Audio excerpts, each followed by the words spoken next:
Aujourd'hui, pour vérifier, je pense, à peu près 1000 clients, il faut à peu près 7 heures à un agent. Ouais. Vous voyez qu'à Rosny, on reçoit 14 millions de visiteurs par an. Et dans les grosses périodes, on va être à 80 000, 90 000. Ouais, donc en fait, matériellement, c'est pas possible. C'est pas possible. Et surtout, on a proposé au gouvernement de faire comme dans les SNCF et dans les gares, des contrôles aléatoires dans le centre. Contrôle aléatoire avec le petit bracelet qui vous mettent dans les gares. Qu'est-ce qu'ils vous répondent?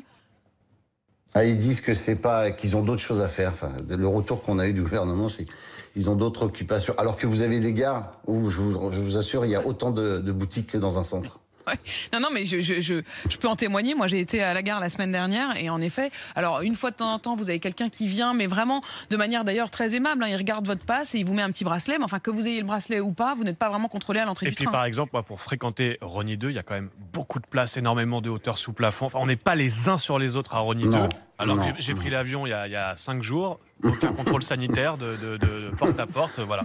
Donc Vous avez oui, il y a entièrement des absurdités, on est d'accord. En plus, Franck quand on Hayat, décortique, ouais. et on dit, enfin, plus de 20 000 mètres carrés, alors que ça doit être le contraire, parce qu'aujourd'hui, plus de 20 000 mètres carrés, les allées sont plus larges, les espaces repos sont plus grands. Et là, on va les entasser dans les moins de 20 000 mètres carrés ou les centres-villes. Non mais voilà, Et puis, voilà un vrai paradoxe. En fait, on interdit dans les très grandes surfaces, alors que comme vous le dites, c'est des espaces beaucoup plus grands. ouais, puis ce qui est aussi inquiétant, si on veut aller plus loin, c'est la déclaration de Bruno Le Maire, le quoi qu'il en coûte. Aujourd'hui, vous avez des commerces indépendants dans le centre qui ont pu tenir parce que il y a eu les aides pendant 2 ans, mais un commerçant indépendant n'a pas la même chance qu'un Sephora, qu'un Camaïeu, qu'un Promode, qui lui a des boutiques dans le centre-ville à côté ou dans un autre centre à moins de 20 000 mètres carrés.